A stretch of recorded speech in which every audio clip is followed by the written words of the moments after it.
announced his engagement, the woman I loved killed herself. Her friend said she had been in love with him for 8 years.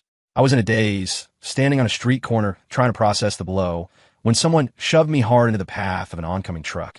When I opened my eyes again, I was back in high school. This time, I let her father beat her. I let others frame her. Later, she stood in the snow, her eyes red, begging me in despair. I'm sorry. Forgive me. Up-and-coming designer Clara Vance posted her latest creation on Instagram, an exquisite diamond ring she named Blaze. Fans flocked to the comments, joking about getting one for their own partners. But Clara, usually so aloof, replied to one comment. This ring is not for sale. It's one of a kind. Sensing gossip, people began to speculate about who the ring was for. At the time, I was on a business trip. My best friend, Leo, scoffed over our video call. Who's it for? It's for you, obviously, Ethan. Everyone knows the famous Ms. Vance is a married woman. His teasing made me laugh, and I couldn't wait to finish the trip and see Clara. But before I could even board the plane home, the news came. Clara had taken her own life. I couldn't accept it. After handling the funeral, I spent my days scrolling through her social media, where she documented her life. That's when I stumbled upon her private account. The latest post was simple. Happy engagement. My heart turned to ice. We had been married for 2 years. What engagement? Her private feed had nothing to do with me. It was a 9-year chronicle of her unrequited love for someone else. The star of the show was our high school's golden boy, Ryan Chase. He was the one who'd just gotten engaged. He was Clara's true light. I was just a wildfire. Blaze wasn't for Ethan. It was for Ryan. The world spun. My phone buzzed. A message from Clara's friend, Becca Shaw. Clara left something for you. Come get it. I stumbled to the designated street corner to wait. In my haze, someone shoved me violently into the path of an oncoming truck. Agonizing pain spread through me. As my consciousness faded, I heard a heart-wrenching scream. If it weren't for you, they wouldn't have been torn apart. I opened my eyes again, standing in front of a black security door in a dimly lit apartment hallway. I slowly looked down. I was wearing the blue and white of a Northwood High uniform. Clarity hit me like a lightning bolt. I had been about to raise my hand and knock, but now I dropped it, turning away in disgust. From behind the door, I could hear the sounds of shouting and violence. You dare talk back to me, you bitch? I'll beat you to death. I smirked, my heart filled with a cold hatred. Last time, I knocked on Clara's door, pretending to bring her homework, but really just trying to stop her father from beating her so badly. She only thought I was pitying her, looking down on her. This time, I wasn't getting involved. The next morning, I was yawning in class when I heard Leo hiss. Damn, looks like she got it again. I instinctively looked up at the person walking into the classroom. It was the 17-year-old Clara. Her uniform was washed pale, her face bruised. Seeing her looking so wrecked actually made me feel a little better. Then, unexpectedly, she looked up and our eyes met. In that one glance, my heart sank. Something was wrong. This wasn't the demeanor of the 17-year-old Clara I knew. She quickly looked away and sat down beside me, but her eyes kept drifting toward the front of the room. I followed her gaze. Of course, she was looking at Ryan Chase. The look in her eyes, a mixture of longing and joy, was impossible to hide. Clara was reborn, too. Now, things were getting interesting. Did she really think Ryan was some innocent, sweet guy? The student aide started collecting the math homework. When she got to Ryan, he rummaged through his backpack for what felt like an eternity, but couldn't find his assignment. I swear I did it, he stammered, flustered. How can it be gone? The aide finished collecting from the back of the room and returned to his desk. He still hadn't found it. His desk mate, Becca Shaw, was getting anxious for him. Did you leave it at home? The aide counted the stack.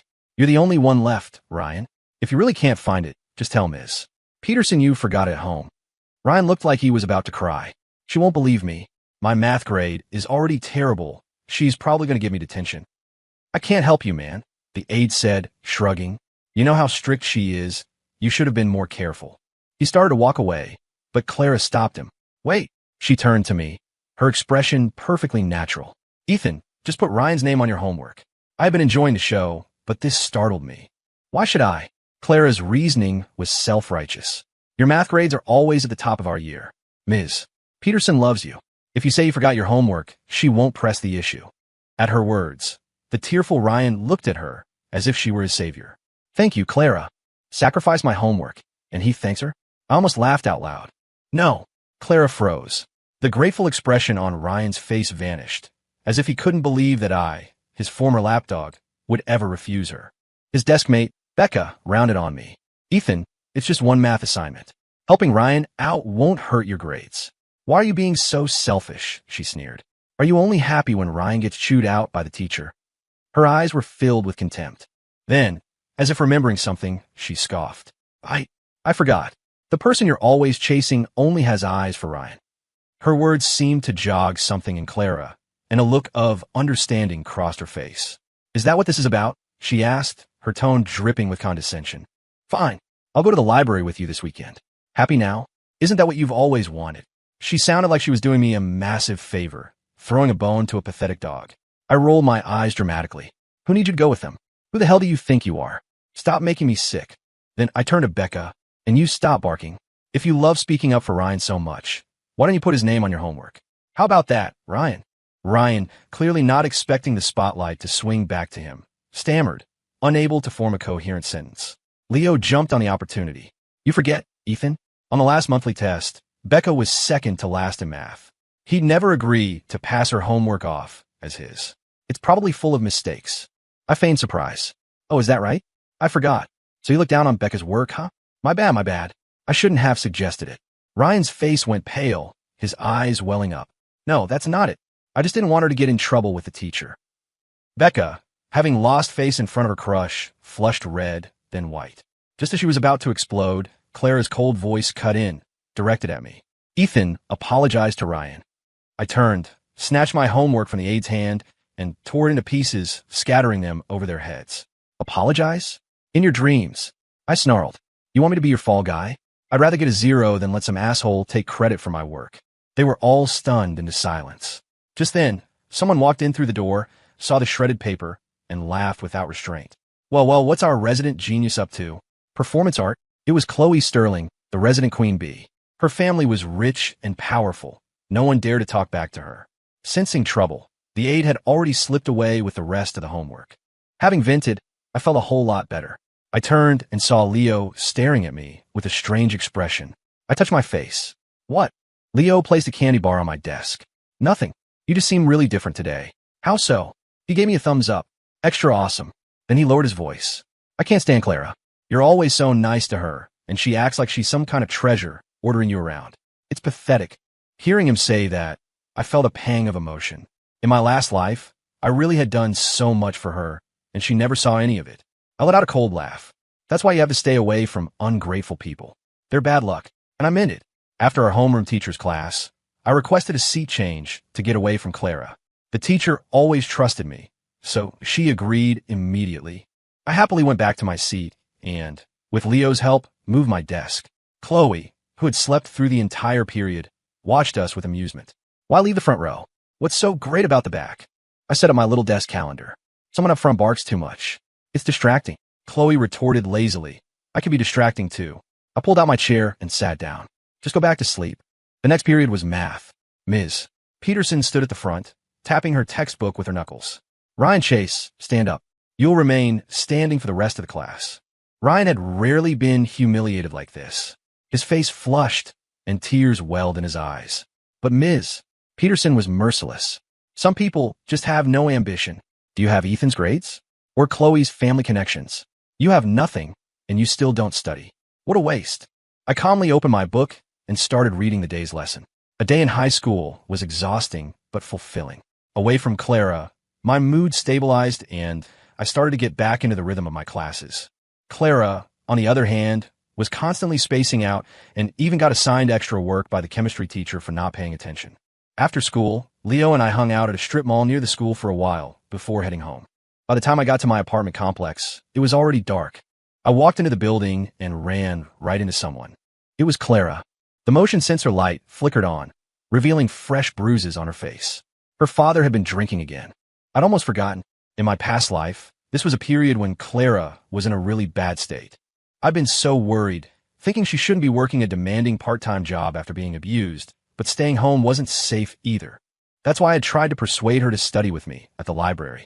But now, none of that had anything to do with me. I moved to walk around her and go upstairs, but she grabbed my wrist. Clara stared at me and let out a self-deprecating laugh. What? Playing the savior again, she sneered. Don't think I don't know. You love showing up to kiss my ass when I'm at my lowest, don't you? Let me tell you something. No matter how hard you try, I will never like you. I was about to leave, but her words made my blood boil.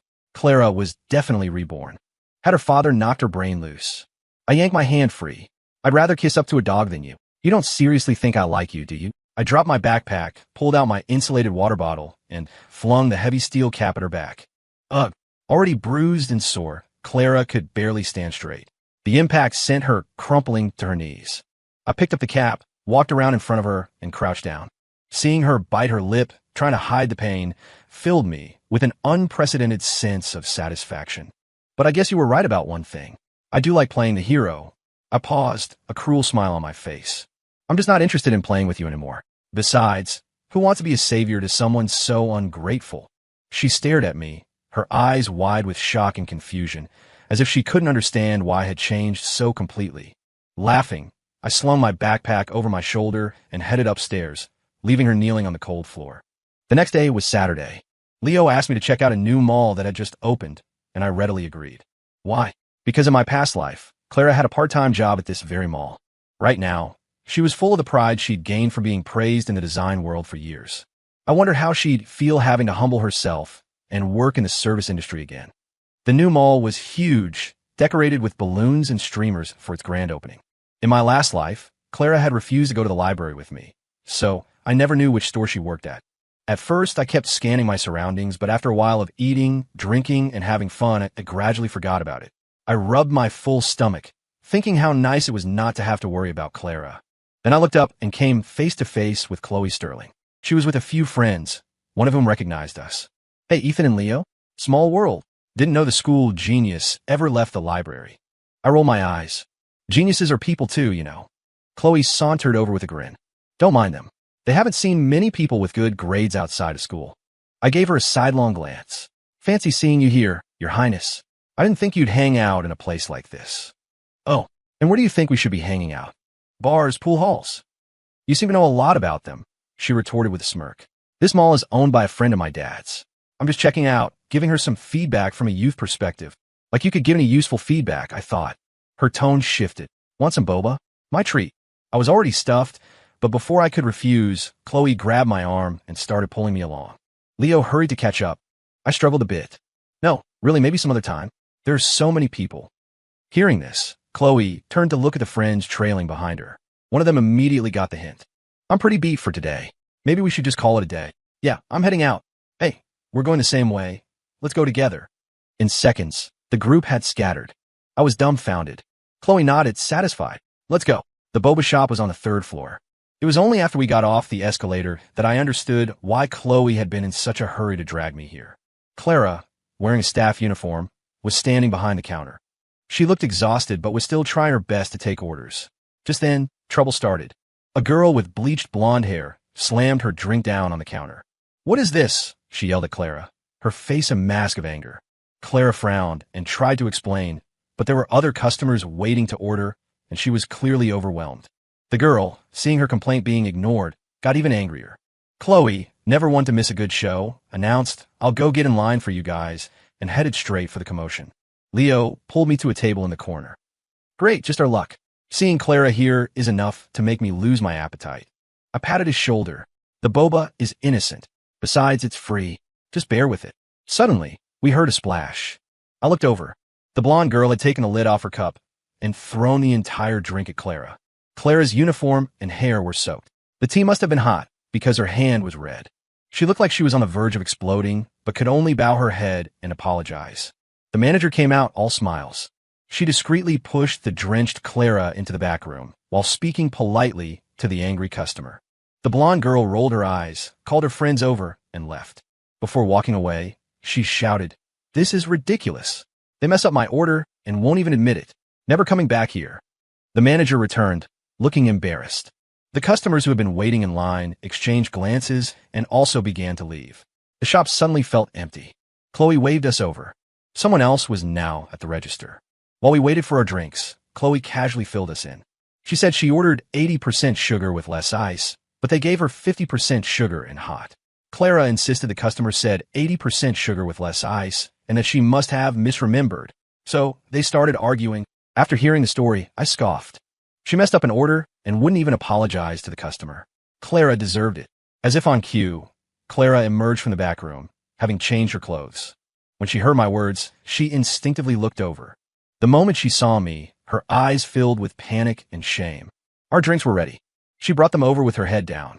Before I could reach for them, Chloe grabbed both of our cups. Let's go. I glanced at Clara's nervous expression and pursed my lips. Was she afraid we were going to cause trouble for her? I didn't have the time or energy for that. I thought the incident was just a minor hiccup, but when I got to school on Monday, I found out someone had posted a video from the boba shop on the school's online forum. The account that posted it was named Lar. The video laid out the whole incident more or less accurately and concluded that while the shop's boba was decent, the cashier was terrible and should be replaced. The video's view count shot up. By the end of first period, people had already identified the cashier as Clara. Isn't that Clara Vance from the freshman class? No way, for real. I thought she was supposed to be a nice person. Can't even get an order right, and then doesn't immediately apologize and make a new one? I'd be pissed too. I heard her dad's abusive. Chloe, sitting behind me, read the comments aloud one by one. I waved my hand dismissively. Stop, you sound like you're chanting. A crisp female voice sounded from behind me. I thought you'd be interested. Why would I be interested in her? Don't mention her in front of me again. Yes, I won't. Leo shot us a bewildered look and secretly texted me. Leo, are you two dating? Me, what are you thinking? Leo, I'm not kidding. I think Chloe's into you. Me, get real. Can't you see? She's just enjoying the drama between me and Clara. Leo, don't play dumb with me. The way she looks at you is different. Me, you need to read fewer romance novels. I wasn't going to believe Chloe liked me. In my past life, she never showed any indication of it. At the front of the room, Clara sat ramrod straight, staring at a book. But I could tell from a single glance that she was deeply agitated. Ryan turned around, placed a chocolate bar on her desk, and said something to her in a gentle voice. Clara seemed to calm down a little. I looked away. The two of them had nothing to do with me anymore. This life, I just wanted to work hard and live for myself. I was determined to stay away from them, but to my surprise, Clara was the one who came looking for trouble. After school, she cornered me in the small park next to our apartment complex. The sight of her annoyed me. Move. A good dog doesn't block the road. Clara stood her ground, a cold smirk on her face. I got fired. I don't have a job anymore. Are you happy now? I was baffled. Are you crazy? What does your job have to do with me? Her eyes flashed with impatience. Stop acting, Ethan. You're the one who posted that video on the school forum, right? Just to mess with me? Don't you think you're going too far? I was stunned. You think I posted that video? Clara looked at me like I was an idiot. Wasn't it? Just admit it. Apologize to me now. My voice grew cold. I didn't post the video. I'm not that bored, and I don't have time to buzz around a fly like you. You say I did it. What proof do you have? Or do you have no proof at all and are just slandering me? Seeing that I wouldn't admit it, Clara got angry. You were at the boba shop that day. Who else could it have been? I laughed, exasperated. Are you an idiot? Why don't you say the girl with the blonde hair posted it? That girl goes to another school, Clara retorted. She doesn't even know me. Why would she post a video about it on our school's forum? Her confidence grew as she spoke. Ethan, you need to take responsibility for your actions. If you admit it now, I might forgive you. But if you don't, before she could finish, I walked right past her. She remained relentless. I spun around and yelled, What are you going to do to me if I don't admit it? Clara's eyes widened in disbelief. I was completely fed up with her. I'm going to say this one last time. Clara, I'm not interested in you anymore. So please, stop trying to get my attention. Could you just stop making me sick? With a final look of disgust, I prepared to leave, but Clara's voice stopped me. Ethan, are you reborn too? I froze. I turned back. Clara had calmed down, her gaze fixed on me. I finally lost my patience. Yeah, so what? So are you. You were in love with someone else, but you married me. What did I ever do to you all those years? Clara, have you no shame? For once, she was a loss for words, all her earlier bluster gone. I'm sorry, I cut her off. Stop. I don't want to hear it. Since you know the situation, from now on, let's stay out of each other's way. Please, don't bother me again. Without waiting for her response, I left. For the next few days, Clara seemed to have taken my words to heart and didn't bother me. I buried myself in my studies, determined to maintain my top rank in the year-end finals. Strangely, though, Chloe seemed to have taken some kind of motivation pill. She actually started studying and would occasionally come to me with questions. I looked at the problem set spread out on my desk and teased her. What's this?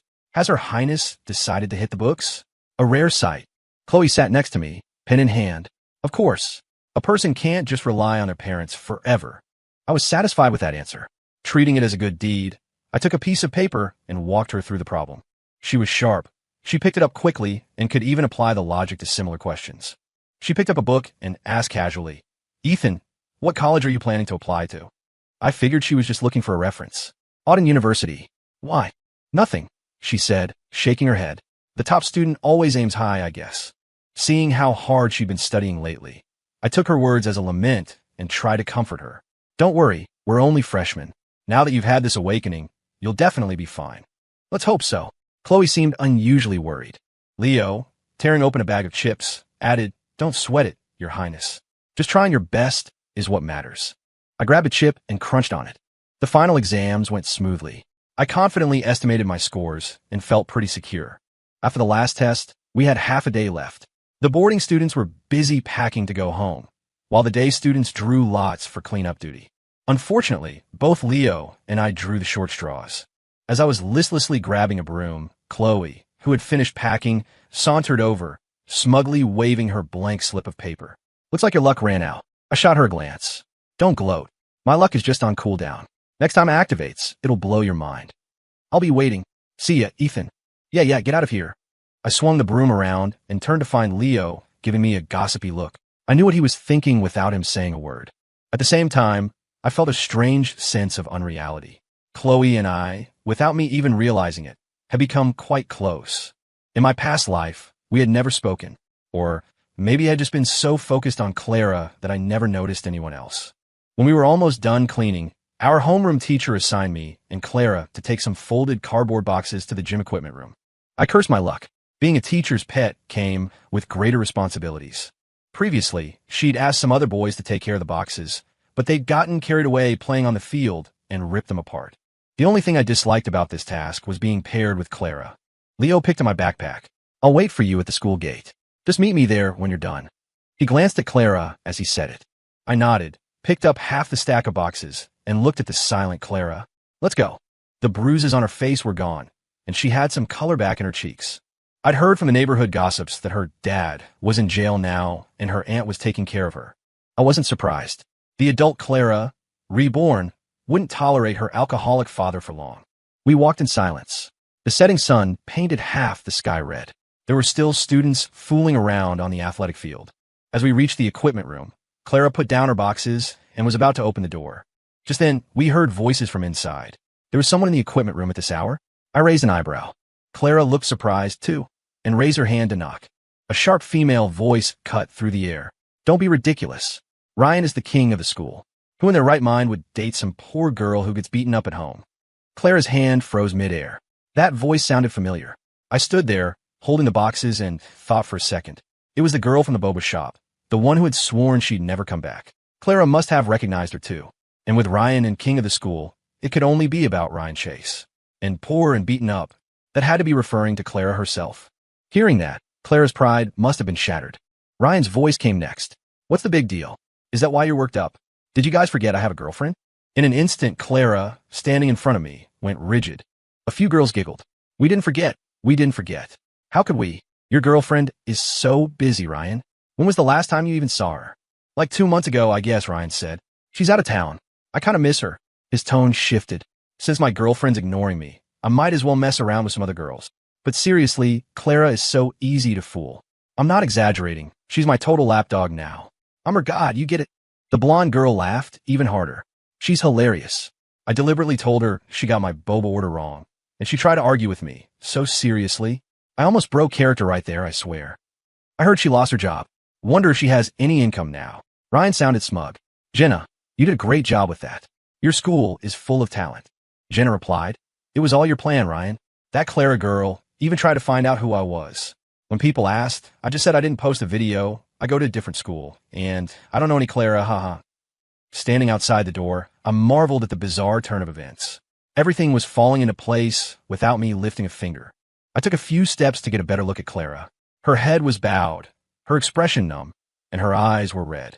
Her body had started to tremble slightly. I clicked my tongue. She couldn't handle this? Ryan's disgusting acts probably didn't stop here, but I wasn't going to stand here with her any longer. I put down my boxes and turned to leave.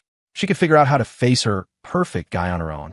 A month into winter break, I heard that Ryan and Clara had a fight. I'm seriously dying of laughter Leo said over the phone. I always thought Becca was Clara's best friend, but the second Ryan started crying, Becca just laid into Clara. I was sitting on my bed, fiddling with a Rubik's Cube.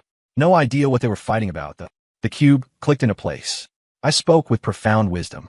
When two people are simping for the same guy, their goals are aligned. In a way, doesn't that make them best friends? Leo, as expected of a genius. Your logic is on another level. Hey, did you hear? Chloe is taking tutoring classes this break. Says she's trying to get serious about school. My ears perked up. For real? Leo, Maya told me. The source is solid. If Maya said it, it had to be true. Maya was the class's low-key rich girl. While her family wasn't as prominent as Chloe's, they were still very wealthy. A thought nagged at me. No way. Is Chloe really going to start trying? She was smart. Even though she'd slacked off before, there was no telling what she could achieve now. The reason for Chloe's sudden effort became clear a short while later. It started when the final exam results were released. I was securely in first place.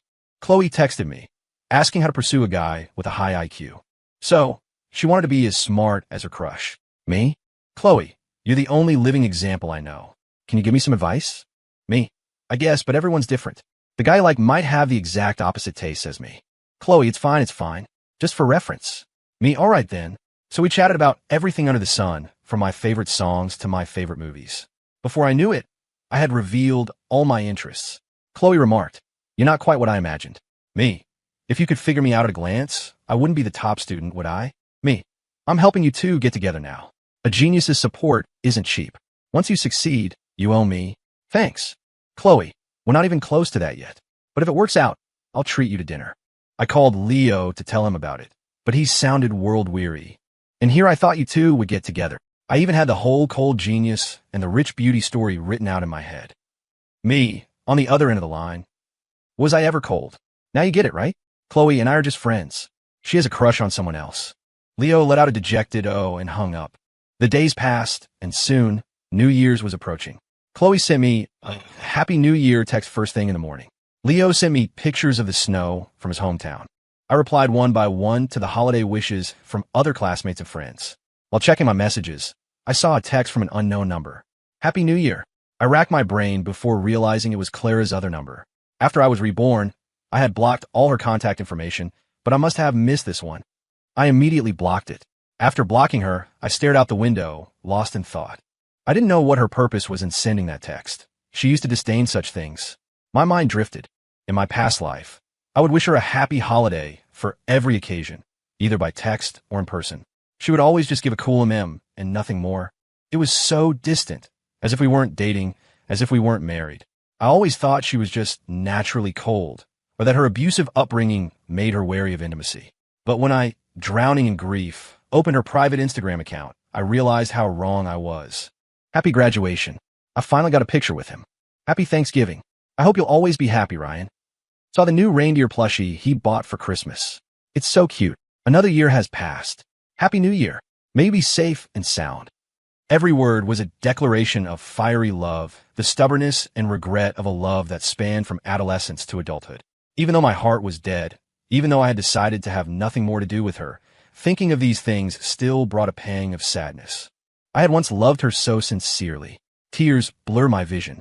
I raised my sleeve to wipe them away as my mother's voice called from outside my door. Ethan, your dad wants to set off some fireworks downstairs. Do you want to come? I got up and put on my coat. I'm coming. I wiped my tears away completely, put on my hat and mask, and went downstairs with a handful of sparklers. I watched as my dad excitedly lit a bunch of fireworks, sticking them one by one into a round mound of snow. Who sets off fireworks in broad daylight? I asked. What? Can't you have fun with fireworks during the day? Why are you so rigid, Ethan? There weren't many fireworks left. My dad was heading back upstairs, but I said I wanted to stay a little longer. Holding a lit sparkler, I wandered aimlessly around the complex. Lost in thought, I ran into Clara. She was wearing a black winter coat and carrying 2 bags, probably groceries for the holiday. When she saw me, her mouth opened as if to say something, but I immediately turned away. I didn't want to see her. She caught up to me in a few steps. Ethan, I'm really sorry about the video. I'm sorry, I didn't know. A wave of irritation washed over me. I tossed the half-burnt sparkler into a nearby snowbank. You didn't know? You didn't know? So you just decided to slander me? And now you're here with this fake apology? Clara, I looked down on you. Before, you would never apologize to me. Clara looked down. My mood soured completely, and I couldn't help but jab at her. How does it feel, being played for a fool by your perfect guy? He has a boyfriend, you know. Guess you weren't much of a confidant after all. No, that's not it. Ryan said he wanted to break up with that guy for a long time. It's just a title now. They haven't seen each other in ages. I stared into her eyes and said, word by word, do you believe that? Clara, do you believe him? Clara's eyes were numb and lost. I continued, what about the boba shop? You're not even an adult yet, and the part-time job you worked so hard to find is gone, just like that. Have you found another one? And how did Ryan explain that to you? Clara couldn't answer. We had both heard it clearly outside the equipment room that day. It was just a game to Ryan, a scheme to mess with her. She stood there, helpless. I looked at her, at the person I had loved so deeply in my past life. And I said, with all sincerity, Clara, you're pathetic. Those words seemed to strike a nerve. The hands holding the bags began to tremble. A firecracker went off somewhere nearby. Without looking back, I walked away. Winter break passed quickly, and soon it was time for school again. I sat at my desk, staring at my new deskmate. How did Chloe Sterling become my deskmate? Where's Leo? Chloe opened a box of imported cookies and placed it on my desk. Stop wondering. I requested the seat change from a teacher. With Leo's consent, of course. That traitor, Leo, he didn't even tell me. I sighed and popped a cookie into my mouth. You were right behind me before. What's the difference? The buttery flavor spread across my tongue. These cookies were good. I grabbed another one. Chloe watched me eat and answered, because I want to improve my grades. I told our homeroom teacher that being your deskmate would make it easier for you to tutor me directly. I nodded in understanding. To go this far for your crush. It must be true love. You have my respect. Chloe pinched the bridge of her nose and looked away, a little flustered. Oh, she's blushing? Whatever. I stopped teasing her. The day was busy. I focused on my studies, and Chloe wasn't shy about asking for help. After a whole break of tutoring, her abilities had improved significantly, though some of her basic questions still made my head spin. I couldn't blame her. Her foundation was weak, so we had to build it up bit by bit. I was pleased to see her actually doing her homework.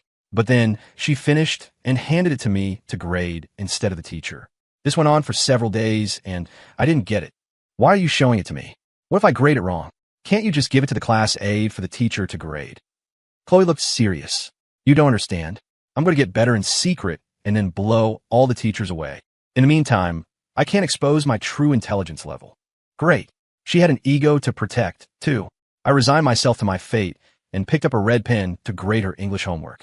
The fill-in-the-blank section was a disaster again. I tossed the paper back to her. She caught it, then glanced thoughtfully toward the front of the classroom. What was it? I followed her gaze. It was Ryan and Clara. Ryan had a smile on his face and was saying something to Clara, but Clara seemed uninterested. A look of disappointment, then understanding, crossed Ryan's face. A few seconds later, he turned away. His deskmate, Becca, sat perfectly still the entire time, her nonchalance obviously forced. Interesting, Chloe murmured beside me, pushing up the non-prescription glasses on her face. Now it's Ryan trying to win over Clara. Why is that? I pull my gaze back. Who knows? Chloe let out a small laugh. Ethan, are you really, truly over Clara now? The change in topic was so abrupt, I accidentally crushed a cookie in my hand. What do you mean now? I was never in her, okay? Chloe, really? Then why were you always following her around before? I looked at her seriously. Chloe, everyone has moments of misplaced pity. I used to think Clara was some poor, tragic figure, so I was nice to her. Now I see she's just an idiot. Don't mention her to me again. It's bad luck. Chloe studied me for a long moment, then shrugged. Got it. No more talking about her. I thought Chloe was just enjoying the drama, but after that, her mood improved dramatically. For the rest of the semester, I tuned out the world and focused solely on my books. Clara and I lived close, so even though I deliberately avoided her, we still ran into each other a few times. She seemed to want to talk to me, but I always disappeared before she could. And so the days passed. I was immersed in high school life until one morning. I rushed into the classroom with a piece of toast and a juice box, only to see Maya Chun surrounded by a group of girls. I walked over. Morning. What's up? Morning, Ethan. Ethan's here. Maya's new bracelet. Come look. Maya held up her arm. On her wrist was a jade bracelet of exquisite quality. In that instant, a memory from my past life resurfaced. Maya's family had pulled some strings to have this bracelet custom-made for her. The materials were expensive, but it was meant to bring good luck and ward off disaster. It was her birthday present.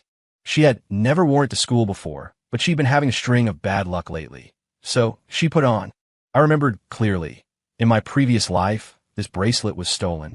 During lunch, the cafeteria was crowded, and Maya, worried about damaging it, took it off. Not only was it stolen, but it was maliciously planted in Clara's backpack. The security cameras in the building happened to be broken at the time. Clara had no way to defend herself. I was the one who vouched for her, promising to investigate and prove her innocence. I managed to find students from other classes who could confirm Clara was in the cafeteria during lunch. Seeing the commotion, our homeroom teacher found a way to check parts of the security footage from the athletic field, which also showed Clara hadn't returned to the building at all. Her name was cleared.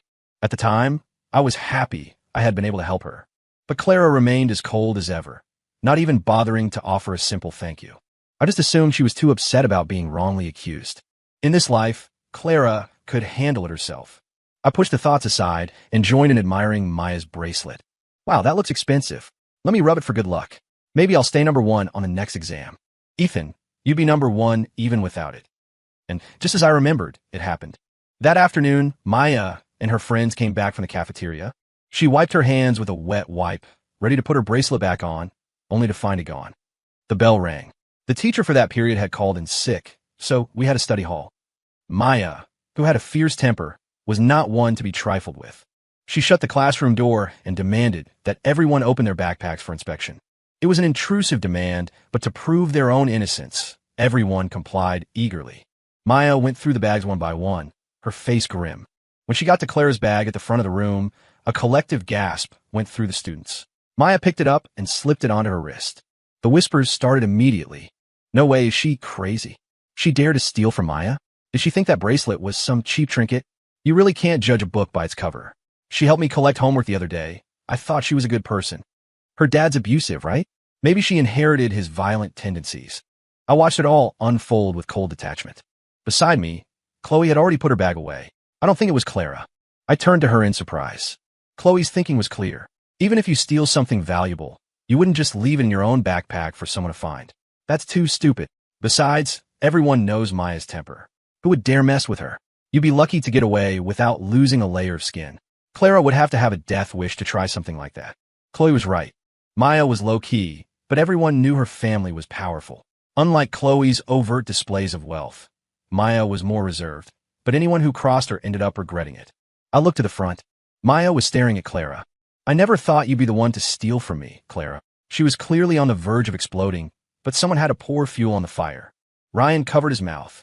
That's impossible. Clara wouldn't steal. He muttered. Clara looked at his performance, then turned and glanced at me. Her expression was full of hatred. Me? What the hell? Maya wasn't about to put up with his act. The evidence is right here. Clara stole my bracelet. What are you playing the victim for? So dramatic. Clara shot to her feet. Maya, I didn't steal the bracelet. Maya's face darkened. She raised her hand to slap her, but Clara caught her wrist. Her voice was calm. I have proof.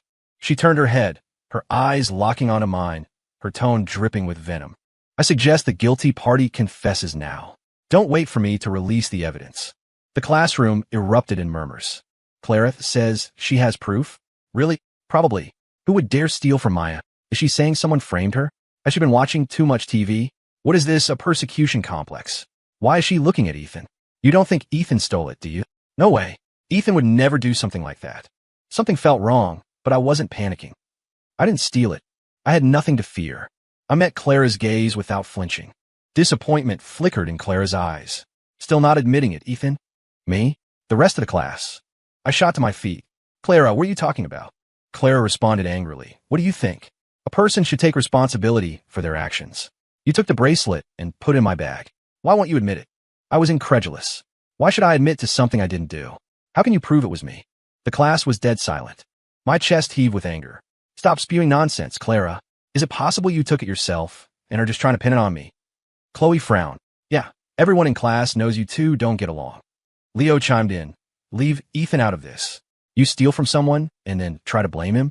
That's disgusting. Assailed by the three of us, Clara grew angry too. She took a deep breath. Fine. You won't admit it, right? I'll show you the proof right now. She took out her phone and started doing something. Soon, a notification popped up in the class group chat. We had 2 chats, one with teachers and one without. Clara must have been furious because she posted the message directly in the one with our homeroom teacher. It was a video. Clara held up her phone, her eyes fixed on me. Everyone knows the security cameras in this building are broken today. The teacher told us this morning. But that's okay. I have my own miniature camera. I put on my desk this morning. Ethan, I really thought you were done bothering me. Leo muttered, this girl is nuts. Who buys a spy cam for no reason? Clara's voice was firm. I leaned back against my chair, calmly meeting her gaze. Oh my God, someone exclaimed. It was Ryan. The composed look on Clara's face shattered. What? She asked, turning to the boy who had spoken. What did you say? The boy pushed up his glasses, looking annoyed. Are you crazy, Clara? The video clearly shows Ryan taking the bracelet and putting it in your bag. Why are you blaming Ethan? Yeah, Clara probably didn't even watch the video. Definitely not. Otherwise, why would she be so sure it was Ethan? She's not thinking straight. I can't believe Ryan is that kind of person. What scumbag? So disgusting. Ugh. Clara frantically opened her phone and played the video. A moment later, she froze. In the video, a furtive Ryan peeked into the classroom, checking to see if anyone was around. After confirming the coast was clear, he sauntered in. He walked to Maya's desk, rummaged through her things, and took the bracelet. He even tried it on his own wrist for a moment before walking over to Clara's desk and unzipping her backpack. Clara looked up at Ryan. Ryan was pale, tears streaming down his face. Clara, it's not what it looks like, I didn't. Clara seemed to have suffered a massive shock. Her voice was quiet, but everyone could hear it. But you told me. You said you saw Ethan come back to the classroom at lunch. Why did you lie to me? She pressed on stubbornly. Why? Clara's emotional state was becoming unstable. Maya had calmed down by now. She walked over to the panicked Ryan and slapped him hard across the face. Ryan's face immediately swelled and turned red, but he could only stand there and take it, staring at Maya. His desk mate, Becca, was trying to act invisible, not daring to say a word as she watched her crush get hit. Maya turned to the class. First, I want to apologize to Clara. I'm sorry. You didn't steal it. I was mistaken. Clara didn't move, as if she hadn't heard. Maya didn't care about her reaction. Her tone shifted. Thanks for the video. I've already posted it on the school forum. I'll add the context later. I've contacted our homeroom teacher. He's in a meeting right now. Ryan, you've got some nerve stealing my things. Tell your parents to come in tomorrow. I'm taking the afternoon off. Ethan, I've already told the teacher you don't have to take notes for me. I'm going home to tell my parents what happened today. She turned and left, slamming the front door behind her. The moment she was gone, the classroom exploded. Damn, Ryan is unbelievable. Framing Clara was bad enough, but he also helped slander Ethan. How is someone like that in my class? Maybe we should all ask the teacher to move him to another class. I can already imagine what other classes will say about us. Oh, you're in the same class as that thief. Clara isn't any better. She believes whatever Ryan says without even watching the video, then immediately accuses Ethan. She really is Ryan's loyal dog. And now the dog is probably having an existential crisis. This is hilarious. Ryan sat frozen at his desk, unable to comprehend why Clara would have a camera. The plan had been a spur-of-the-moment idea. Everything had seemed perfect. How had it all gone so wrong? Now the whole school would know he stole something and framed someone else? What was he going to do? Maya would definitely not let this go. The whispers of his classmates swirled around him. Unable to take it anymore, he turned and fled the classroom. I sat at my desk, a chill running through me. In my past life, I had worked so hard to clear Clara's name, yet she had remained so cold. Now, I thought I finally knew why. Ryan had deliberately led Clara to suspect me, and Clara had believed him without a second thought. So, from her perspective, I was the one who had orchestrated the whole thing, framing her, then acting as her savior to clear her name. That's why she had said what she said before, that I loved playing the hero when she was at her lowest. Hilarious. Absolutely hilarious. My face must have looked terrible. Leo, thinking I was just furious, tried every way he could to console me. Chloe looked at me with concern. I managed a weak wave of my hand. I'm Fine. I think I just stood up too fast. I'm a little dizzy. Leo slapped his forehead. You didn't eat breakfast this morning. You drank your juice, but your toast fell on the floor, remember? And you barely ate at lunch because it was so crowded. Are you getting low blood sugar? He suggested taking me to the nurse's office and then buying me something to eat. I nodded. There was no way I could focus on studying now. It was better to take a break. Leo helped me to the nurse's office and then left. The class period was almost over. I lay down on one of the beds and closed my eyes. As I drifted off, I dreamed of my past life. Clara and I were walking back to our apartment complex together. She was walking ahead, and I was following her. She was walking fast. I called out for her to slow down. She suddenly stopped and turned to look at me. Is this fun for you, Ethan? Huh? What? I asked, confused. All I got in return was a muttered, putting on an act. In the dream, I finally saw the anger and contempt in her eyes. The me in the dream seemed to merge with the me in reality. I finally stopped chasing her, watching as she walked into the building alone. I woke up at the start. My vision was blurry. I had been crying. I sat up and wiped my eyes, only then noticing Clara standing beside the bed like a ghost. Her face was frighteningly pale. Seeing that I was awake, her voice was hoarse. Ethan, I'm sorry. I didn't respond. I'm sorry. I didn't know it would be like this. I thought. You thought what? That I meticulously framed you for theft, then went to great lengths to clear your name? Clara, are you mentally ill? Did you marry me just to get back at me because you couldn't have Ryan? Did you enjoy watching me suffer? Are you happy now? I never understood why you hated me so much. I never did anything to hurt you. In fact, I was always helping you. But you accused me without any proof. The more I spoke, the more agitated I became. I thought I didn't care about these things anymore. But when my character was insulted and my intentions were so carelessly judged, I couldn't help but feel angry and hurt. Clara looked like she was about to collapse. She took a few steps closer, reaching out to touch me. I'm sorry, Ethan. It's all my fault. I shouldn't have just believed what Ryan said. I shouldn't have treated you like that. I really didn't think things would turn out this way. I always thought you were deliberately creating these situations to make me like you. It was my fault. Her hand was almost upon me. I slapped it away in disgust. What's the use of saying all this now? Clara, don't think for a second that saying this will make me forgive you. Loving you is the biggest mistake of my life. Thank God there's some justice in this world. At least I didn't die for nothing. Clara, looking wounded, froze on my words. Ethan, last time you also... Don't tell me you also...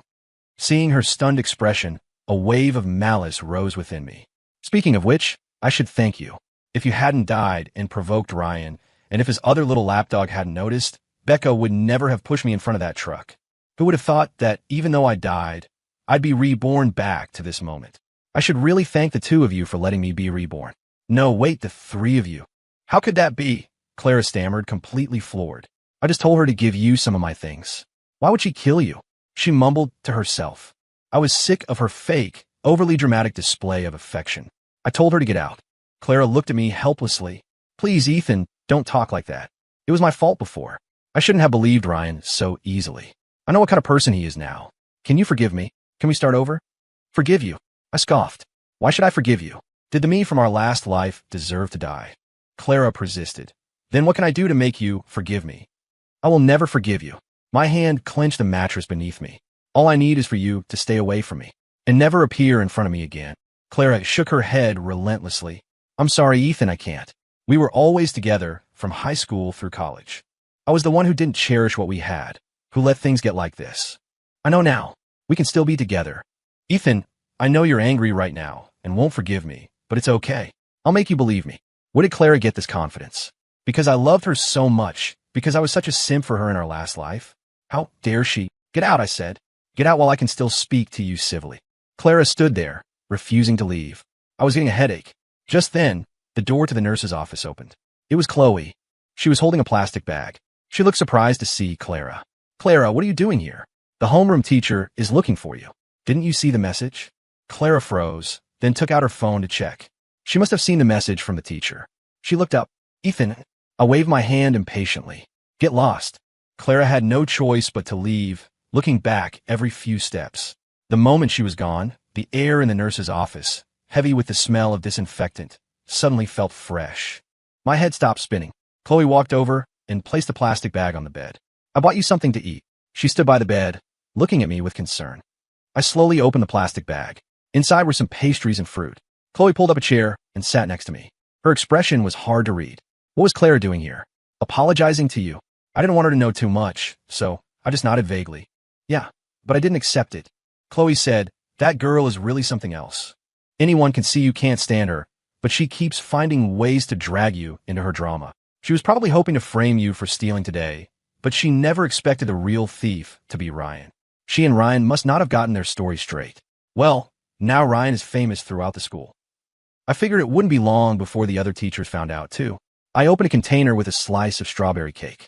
It was bound to happen. I think Maya was seriously pissed today. She just wanted her bracelet back, and instead, the thief was right there playing innocent. Ryan is finished this time. I stayed in the nurse's office for almost 2 periods. I looked up at the clock. There wasn't much time left in the day. I decided to finish the last few classes instead of taking the day off. Clara and Ryan didn't return to the classroom for the rest of the day. Apparently, they were in the principal's office. Someone in class asked me, "Ethan, did you and Ryan have some kind of beef before? I feel like he's always targeting you for no reason." I told them I had no idea, that we didn't have any history. He was just a psycho. With the main culprits absent, their mutual friend, Becca Shaw, was left to endure the glares of the entire class. No one had forgotten how she used to suck up to Ryan. Plus, with the news of her fight with Clara over the break, no one thought very highly of her anymore. You think Becca was involved in this too? Yeah, it feels like Ryan and Clara teamed up to slander Ethan. Becca was probably in on it. Makes sense. She's Ryan's #1 fan. After all, it's hilarious. Both she and Clara are his lapdogs, but Ryan only ever talks to Clara. He probably looks down on her too. Honestly, she can't compete with Clara in the looks department. It's just a fact. Keep it down, or Becca will hear you and start playing the victim. Our class was generally united, and Becca's behavior had never been popular. The girls especially disliked Ryan for his manipulative, two-faced act. Now, everyone was enjoying kicking them while they were down. Our homeroom teacher was usually a low-key person. Other teachers always praised our class for its great atmosphere, and she would always humbly say, "Oh, it's not that great," while beaming with pride. This incident was a slap in the face for her, and she was furious. During the last period, she stormed into the classroom, clutching her bag. The room fell silent instantly. Everyone sat at their desks, holding their breath. It was clear our homeroom teacher was genuinely furious. She slammed a rolled-up paper on the lectern with a loud bang, and for half the period, all she talked about was the incident. It was mostly just her venting and lecturing, since the thief himself wasn't there and the rest of the class was innocent. I hope something like this never happens again. If it does, the school's policy is expulsion. Immediate expulsion. I expect every student to adhere to the following 2 points. First, take care of your valuables. And second, do not entertain improper thoughts, and certainly do not think about framing others. For the latter half of the period, she tried to teach, but it wasn't very effective. Teenagers love gossip, and news like this spread like wildfire. By the next day, the story had exploded. Not only did the whole school know, but the neighboring high school did too. Ryan was now well and truly famous. Before, people mentioned him with admiration. Northwood High's golden boy, the heartthrob. Now, when people talked about Ryan, they said, "Oh, you mean that student who stole a bracelet and framed someone else? Or that thief, right?" Ryan's family was middle class, but thanks to his good looks, he was used to being the center of attention. He couldn't handle this kind of scrutiny. To make matters worse, Maya's friend, who I'll call Trish, not only posted the video on the school forum, but also detailed the entire incident from start to finish. Trish's family was also well off, and she was a minor influencer who shared her shopping hauls with a decent number of followers. Now, she had posted the whole story online, calling Ryan out by name. When I scrolled through it on my phone, her followers had already dug up everything about the incident and Ryan himself. They hadn't spared Clara either. This girl is so weird. She had the camera. Why didn't she even look at it before accusing someone else? They must have been in on it together. They're not even trying to hide it. That golden boy is pretty good looking, but how can he be so malicious? I heard he told that girl another guy stole the bracelet. This girl is so dumb. She believes whatever anyone tells her. She must have a crush on him or something. A student from their school here. Yes, she's a total simp for the thief. Not kidding. Seeing the comments tear them apart, I quietly liked the post. I looked up. Trish was sitting next to Maya. Of course I agreed. I couldn't stand him anyway. During P.E. Once I said I wasn't feeling well and couldn't run, and he made some snide comment about me being a delicate flower. What a psycho. The incident hadn't made huge waves online at first, but then the video was seen by a blogger who focused on education and psychology. She contacted Trish and asked to use the story as material for her latest post. Trish readily agreed. And so, Ryan became a cautionary tale in an educational blogger's video, becoming infamous. Now, his life was truly like that of a cornered rat. I still remember the day after the bracelet incident. Maya's parents came to the school. With concrete evidence, they demanded that Ryan apologize in front of the entire school and wanted to press charges for theft. Ryan's parents came too. There was nothing to say in the face of such evidence. Ryan threw a tantrum in the office, crying, screaming, until his father slapped him. A nosy student pretended to have business in the hallway and overheard everything, then rushed back to the classroom to spread the news. The school, concerned about its reputation, negotiated with Maya's parents and decided on a public apology and appropriate disciplinary action. Maya's parents relented. After all, their family was prominent, and making a huge fuss over a bracelet might seem petty. The theft was recorded in Ryan's permanent student file, something that would follow him for the rest of his life. After that, he didn't come to school for 2 weeks. The incident didn't die down. Instead, the discussion intensified. His past manipulative words and actions were brought to light. More and more people learned about his true character. It was even revealed that he had a boyfriend outside of school, but told everyone he was single, and that he hung out with a rough crowd from another school. I can't believe I used to have a crush on him. What the hell? He's a total manipulator. I even used to copy his style. I'm done. I'm going to lose my mind. Wasn't his boyfriend one of those delinquents from the other school? He was in juvie before, got out last year. I heard it was for beating someone up so bad they were disabled. Well, isn't that perfect? One beats people up, the other steals things. I declare them a match made in heaven. Lock it down, blessings to them. I figured Ryan wanted to drop out, but his family would never agree. Sure enough, 2 weeks later, he was back at school. His parents escorted him in, bowing and scraping before the principal before they finally left. Today was Monday, the flag-raising ceremony, where Ryan was to publicly apologize to Maya. The students on the field were mostly half asleep, trying to stay awake by chatting. Soon, the dean of students took the stage. The balding dean tested the microphone, then began to speak with a stern expression. Recently, an incident of theft occurred in the sophomore class, which I'm sure you've all heard about. A student, Ryan Chase, stole a bracelet from his classmate, Maya Chun, and framed another student, causing an extremely negative impact and even tarnishing the school's reputation. Upon learning of this, the school immediately contacted Maya Chen's parents. After discussion, we have decided to handle the matter with leniency, a decision that has the support of Maya and her parents. Ryan Chase has now recognized his mistake. Today, he will apologize to Maya Chan in front of the entire student body. I hope you will all learn from this. If you have done wrong, correct it. If not, take it as a warning. Uphold your own moral standards. With that, she put down the microphone and stepped off the stage. Our homeroom teacher, standing nearby, glanced at the cowering Ryan and handed him the microphone. Ryan flinched but took it, walking onto the stage under the watchful eyes of the entire school. On the other side of the stage stood Maya, a smirk on her face. I stood in the middle of my class's section, near the front. I could see the whole scene clearly and couldn't help but think that karma was a bitch. Under the gaze of hundreds, Ryan's face turned beet red. He bowed deeply to Maya, then stood up and, with a trembling voice, said into the microphone, "I'm sorry." Maya stood there, holding her own microphone, motionless. Ryan looked like he was about to have a mental breakdown. He had never been so humiliated, and now there was no one to help him. With a sob in his voice, he continued, "I'm truly sorry, Maya. I shouldn't have stolen your property and then lied about it. I have deeply reflected on my mistake and will never do such a thing again. I ask all of you to hold me accountable. Please believe me. I am truly sorry."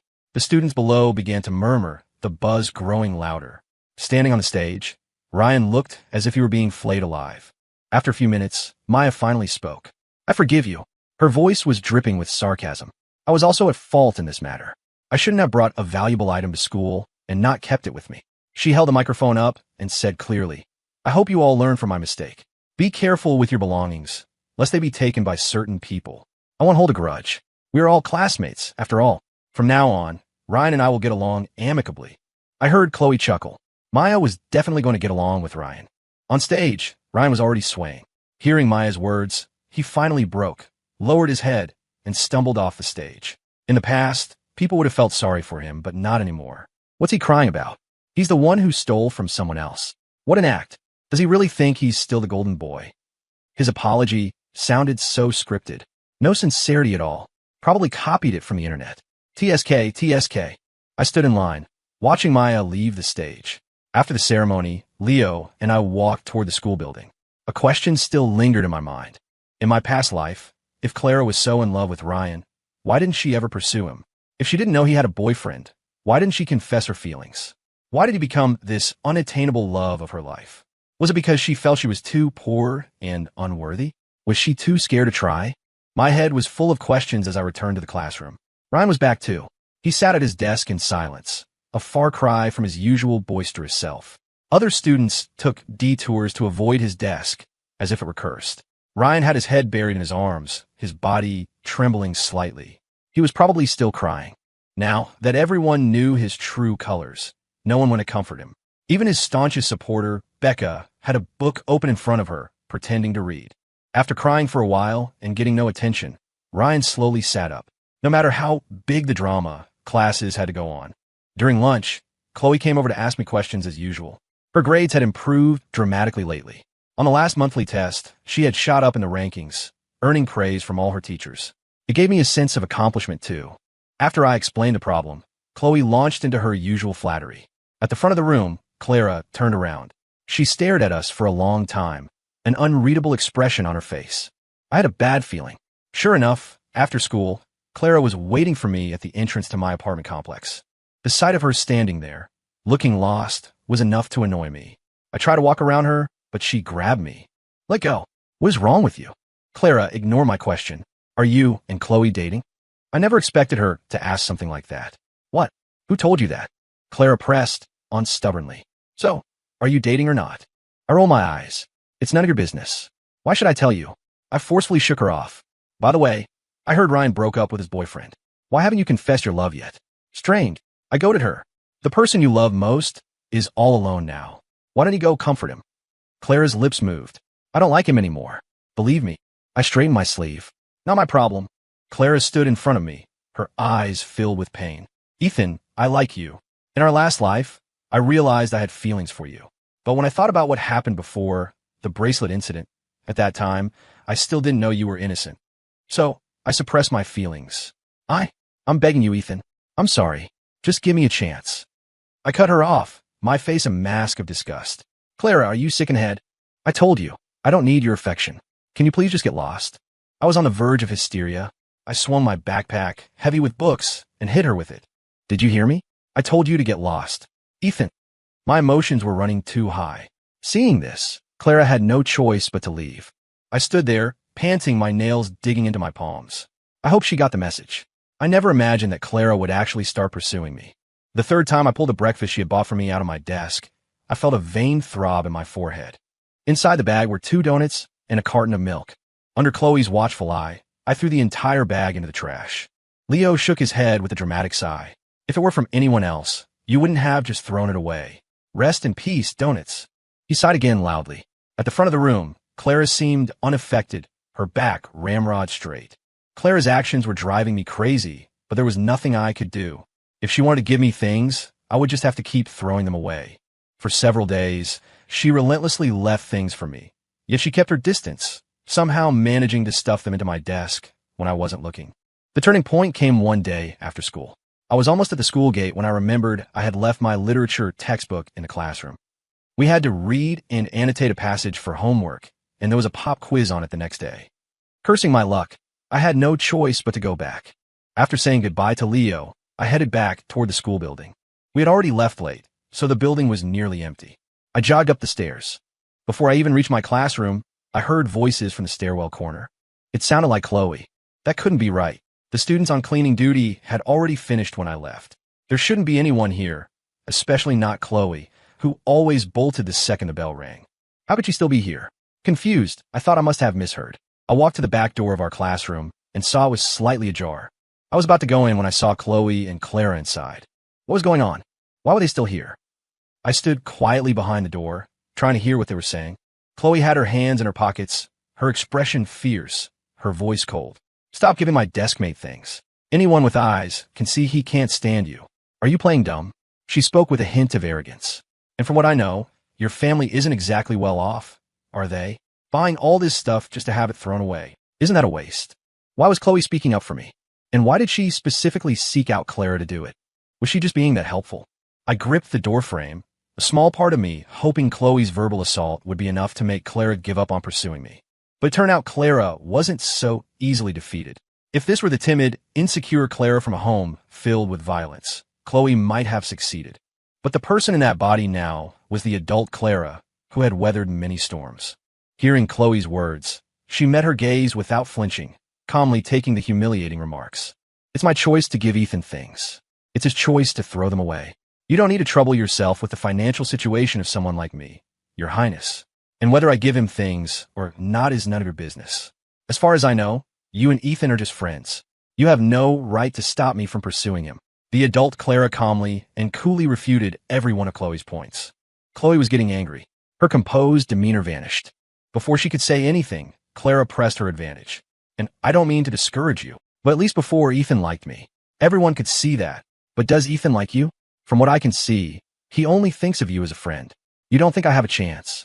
Do you really think you can win him over? The fire in Chloe's eyes dimmed. She retorted weakly, of course I can. At least we're friends now. The way Ethan acts, he treats you like an enemy. Chloe had hit a sore spot. Clara's face darkened. They were facing off in the classroom, but I at the back door was completely stunned. Why was Clara saying Chloe liked me? And why did Chloe admit it? A breeze blew in through an open window in the hallway. I stood there reeling, my brain short-circuiting. Wasn't I Chloe's tutor and love guru? How did this turn into Chloe pursuing me? Was this for real? Just a moment ago, I had convinced myself that Chloe confronting Clara was just her being a good friend and helping out her guru. After all, the great Chloe Sterling wasn't usually that nice. But now you're telling me it was a rival's declaration of war. I stood there, feeling like the world was spinning. I should just sneak away. That textbook wasn't that important. A person can't just focus on studying. I clutched my chest, preparing to make a stealthy retreat. But just my luck, a strong gust of wind blew in. With the classroom windows also open, it created a powerful crossdraft. The half-open back door swung violently, slamming shut and then swinging open again with a loud bang. The sound was so loud it made me jump. Inside the classroom, both girls instinctively looked over. When they saw me, their expressions changed. Clara's face went through several shades before she quickly composed herself. Ethan. Chloe, for some reason, looked incredibly flustered, her face alternating between red and white. She stammered, Ethan, I thought you already went home. I regained my composure. I left my book here. Came back to get it. What about you? Didn't you say you were going home? Why are you still here? Chloe couldn't come up with an excuse. My mind was a mess. I didn't say anything more, just walked to my desk, grabbed the cursed textbook, stuffed it in my backpack, and left. I didn't look at Clara once. I walked away without looking back, practically fleeing toward the school gate. Ethan, Chloe's voice called out from behind me. I stopped, took a deep breath, and turned around. Chloe had clearly run to catch up. Her uniform jacket billowed in the wind. She was slightly out of breath as she spoke. Let's walk home together. The words, but we don't live in the same direction, died in my throat. Chloe had already started walking ahead of me. I could only lower my head and follow, thinking, once we're out of the school gates, you'll have to go your own way. But outside the school, I followed behind Chloe and watched as she walked right past the luxury car that always picked her up, not even giving it a glance. Me? Chloe, have you lost your mind? Why are you walking straight toward my apartment complex? She was flustered, and so was I.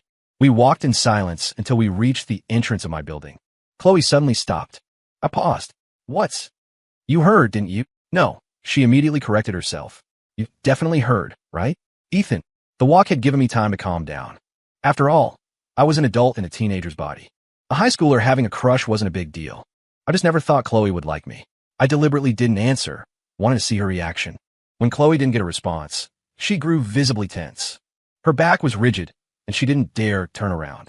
Just when I thought she was about to say, I was just making that up to get Clara off your back, guru, Chloe, with a sudden burst of courage, spun around. Ethan, I like you. Her voice was loud. If I hadn't been watching her, I would have jumped. After her declaration, before I could say anything, she remembered something and started explaining frantically. What I said before about the smart guy. It was you. I was trying to find out what you like, so I had been feeling a bit anxious, but seeing her this flustered made me laugh. You like me? Then why did you lie? You could have just told me directly, like you did today. I watched Chloe with amusement. Her face was already turning red. She ran a hand through her hair, her voice dropping. Back in freshman year, you were always following Clara around. You like someone, so I couldn't say anything. It was only after your performance art that I realized you might not like her as much as I thought. So it was about those old days. The performance art was when I tore up my math homework. Now that you can't stand her, I just want to get her to stay away from you, but I didn't expect. She didn't expect me to walk in on them. She must have felt mortified because she covered her face with her hands. She didn't take them away for a long time, just asked in a muffled voice, so, what about you? What do you think? Do you want to go out with me? Hearing her hesitant question, I couldn't help but think about my life since being reborn. Ryan was finished, and Clara wasn't doing much better. Watching her idol fall from grace only to start pursuing me just made me think she had issues. And Chloe, I thought she was just a friend I had made while trying to live for myself. I never imagined she liked me, but I had other priorities right now. I just wanted to study hard and get through the most critical part of my life, college entrance exams. After that, I might consider something like dating. After careful thought, I rejected her. I'm sorry, Chloe, I knew it. Me? You don't like me. I knew it. Do you hate me? Hearing my half-finished rejection, Chloe started spiraling. Seeing her dejected state, I quickly clarified, I don't hate you. Chloe, you've been studying so hard lately. You said you wanted to go to the same college as the person you like. You asked me which university I wanted to go to before, remember? I reached out and gently pulled her hands away from her face. When she lowered them, I saw her eyes were red. Her beautiful, almond-shaped eyes were glistening with tears as she looked at me pitifully. Oh man, how did this? I had never seen Chloe like this before. It felt strange and uncomfortable, but also sparked a flicker of protectiveness. I don't dislike you. It's just that I've decided I won't date anyone during these 3 years of high school. I just want to do my best and get the highest scores possible. I'll start dating after I get into college. Chloe understood what I meant. A glimmer of hope lit up her face. So, can I still pursue you? Seeing her cautious expression, I didn't relent. Instead of pursuing me, I'd rather you become second in our year. Because you'll never surpass me. You're studying hard is you pursuing me, Chloe. I smiled, my eyes crinkling. Chloe stared at me, dumbfounded. You didn't reject me, did you? I took her hand and nodded. I hope that after graduation, someone will be going to Auden University with me. Chloe, do you want to go to Auden? Chloe was completely stunned. After a moment, the realization of what had just happened dawned on her. Her face turned bright red, so flushed it looked like steam was about to come out of her ears. I felt a little embarrassed myself, but with someone even more flustered than me, I felt bold. I curiously reached out and poked her red ear, saying what was on my mind. I never knew you were so innocent. Your face is so red. And no, it's not. And my words. The embarrassed Chloe immediately protested. But when her eyes met mine, she deflated again, lowering her head and muttering something under her breath. I leaned in closer to hear what she was saying. I like you. This time I lost control too. Hearing those words from that beautiful face was too powerful. Just then, Chloe looked up. We were so close that both our faces turned beet red. Feeling the heat on my face, I tried to think of a way to say goodbye. All I wanted was to escape home. Clearly, Chloe was just as flustered. She looked at her phone, then zipped and unzipped her jacket, looking busy but achieving nothing. Finally, without looking at me, she said, WL, it's getting late, and you're home, so I'll just go. You go on up. See you tomorrow. Before I could respond, she grabbed her light backpack and ran off without a backward glance. I stood there for a while, patting my overly hot cheeks, feeling like I was floating. The Sterlings were a major family. Chloe had seen all sorts of people and things. Why would she like me? Besides feeling happy, I also had a strange sense of doubt. Why did she like me? And when did it start? How long would it last? The truth was, I had feelings for her too. A gorgeous, popular girl who was always there for you, who got angrier than you did when you were wronged, not to mention her constant flattery. Things like Mr. Ethan, you're so amazing. Or Ethan, you must be the reincarnation of a scholar. And I was a sucker for being called smart. Just as I was thinking this, I heard someone nearby ask, why so happy? A chill ran down my spine. I turned and saw Clara standing by the edge of the garden. What was she doing here? The smile vanished from my face. I didn't care what she had heard or seen. What's it to you? Clara stepped out of the shadows, her eyes red, and asked softly, do you like her? I frowned at her state, feeling displeased. You heard our conversation just now, didn't you? She flinched. I continued. If you heard it, then there's no need to ask. Clara stood before me. Once, she had been the person I loved most. At the start of freshman year, my desk mate was a fair-skinned, pure girl, like a blank canvas, who had captivated me. It was love at first sight. When I learned about her family situation, I did everything I could to help her, always being careful not to hurt her pride. Looking back now, I was such a fool. She didn't even like me, and I was throwing myself at her. Clara looked at me, her emotions running high. No, the one you like is me. You like me a lot. From high school until we got married, you always said you liked me. It's only been a short time since we came back. How could you like someone like Chloe Sterling? Ethan, you're lying to me, aren't you? Her expression turned pleading, hoping I would tell her, yes, you're right, the one I like is you. Too bad. I wasn't going to tell that lie. I looked at the purple flowers in the garden and casually refuted her. I used to like you. I liked a girl who wasn't afraid of fate, who was neither arrogant nor servile. Not someone who treated me like a thief and a substitute for someone else. I said sincerely, Clara, let's end it here. Since we've been given a second chance, we should grow. I have my own life, and you have yours. My life has nothing to do with you. And I ask you, please don't come near me again. Clara covered her ears. No, Ethan, don't say that. I turned and walked away. The next morning, I arrived at school as usual. As I reached the classroom door, I saw Chloe sitting there. It was only then that I remembered she had confessed to me yesterday. A delayed wave of awkwardness washed over me. I almost walked to my seat with my arms and legs moving in unison. I put down my backpack and started organizing my things. Beside me, Chloe didn't look at me, engrossed in a textbook. Normally, we would exchange good mornings. Today, the silence was so unusual it caught Leo's attention. At lunch, Leo sneakily put a mushroom, my most hated food, onto my plate. I didn't even notice. "What are you spacing out for?" he asked. "You're not even paying attention to your food." I finally saw the mushroom and pushed it to the side. Leo eyed me suspiciously. "What's with you two today? It's like you've both been struck dumb." Not a single word. "Mr. Ethan, did you and Chloe have a fight?" I waved my hands frantically. No, don't jump to conclusions. We just don't feel like talking today." I fumbled for an excuse. Maybe we'll talk more tomorrow." Leo was clearly not convinced. He put another mushroom on my plate. "Don't lie to me. You're not going to tell me?" "Fine. I'll figure out what you two are hiding on my own." I silently moved that mushroom to join its companion. After lunch, I went back to the classroom. Chloe was at her desk, playing on her phone. On my desk was a cup of boba tea. Leo and I were used to this by now. Clara would mysteriously leave things for me, and she had given me boba many times before. I picked up the cup, sighing internally.